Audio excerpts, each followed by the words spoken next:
पहलगाम हमले के बाद भारत के राष्ट्रीय सुरक्षा सलाहकार अजीत डोभाल का ये वीडियो वायरल हो रहा है, जिसमें वे कह रहे हैं कि अगर मुंबई जैसा हमला दोबारा हुआ तो बलूचिस्तान भी जाएगा।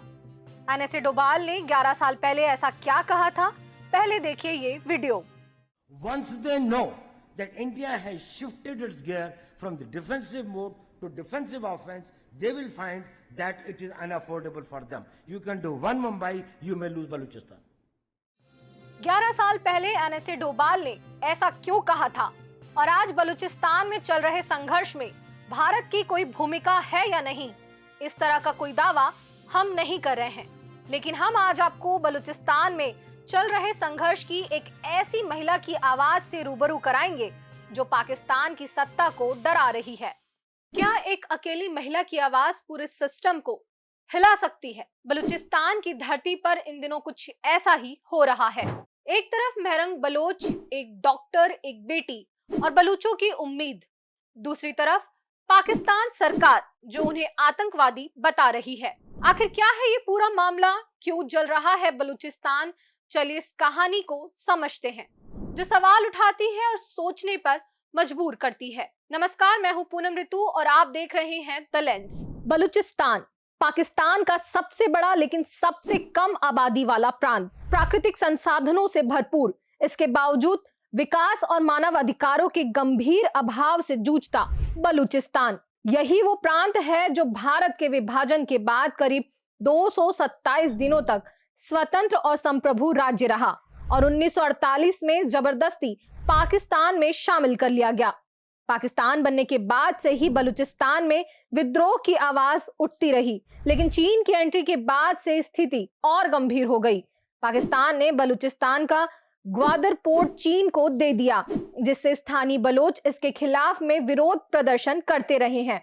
बलूचिस्तान फारस और हिंद साम्राज्य के बीच पूर्व से लेकर पश्चिम तक किसी सैंडविच की तरह रहा है, जिसका दंश पड़ोसी देश अफगानिस्तान को भी झेलना पड़ा है। यहाँ की जनता गरीबी और शोषण का शिकार होते रही है। बलूचिस्तान पाकिस्तान का वो इलाका जहाँ सालों से अशांति की आग जल रही है। यहाँ के लोग कहते हैं कि उनकी जमीन का शोषण हो रहा है, उनकी आवाज दबाई जा रही है।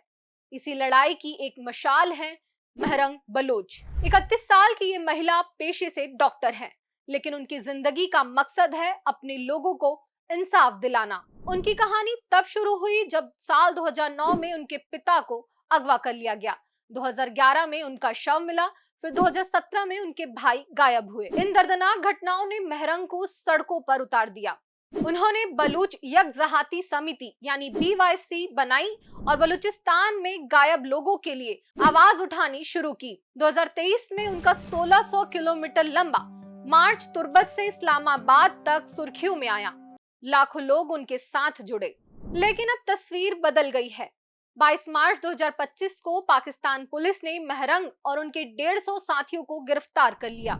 उन पर आतंकवाद, हिंसा भड़काने और शव चुराने जैसे गंभीर इल्जाम लगे।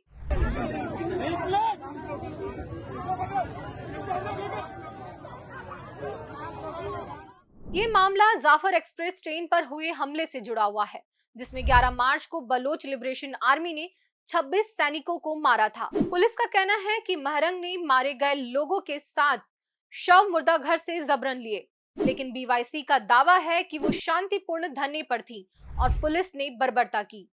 3 लोग मारे गए, कई घायल हुए।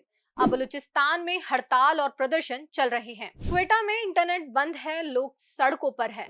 मेहरंग की बहन और समर्थक कहते हैं कि उन्हें जेल में वकील से मिलने तक नहीं दिया जा रहा। जी, जिस तरह आप तमाम साथियों को मालूम है कि हालिया दिनों में जो क्वेटा में बलूचिस्तान में मुख्तलिफ तरीकों से रियासती क्रैकडाउन किया गया था और इसमें मुख्तलिफ बलोच यकजहती कमेटी की लीडरान समेत बहुत सारे लोगों को गिरफ्तार किया, इसमें शेलिंग हुई और तमाम वाक़यात के खिलाफ बलूचिस्तान भर में एहतजाज जारी है, धरने जारी है। इसी हवाले से आज press club, Karachi press club के सामने भी एहतजाज होने वाली थी और हर दफ़ा की तरह इस दफ़ा भी हम देख रहे हैं कि पूरे प्रेस क्लब के रास्तों पर नाकाबंदी किया गया है और सारे रास्तों को सील किया गया है। दूसरी तरफ सरकार का कहना है कि ये सब देश की सुरक्षा के लिए जरूरी है।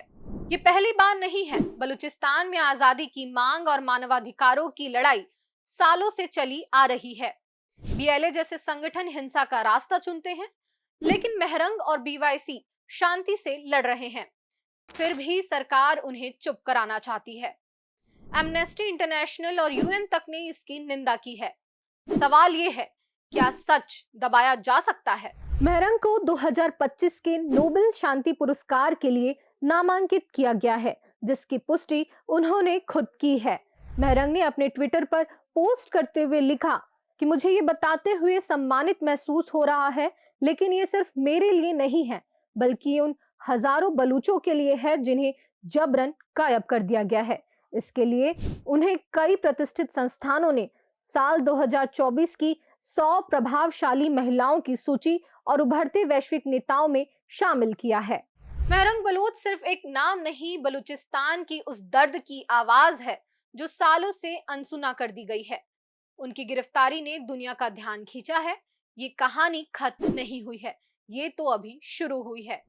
क्या ये आवाज इंसाफ तक पहुंचेगी या फिर से चुप करा दी जाएगी? जवाब वक्त बताएगा। तब तक ये सवाल हमारे साथ है, क्या हक की लड़ाई गलत हो सकती है? द लेंस से जुड़े रहें और सच को देखते रहें।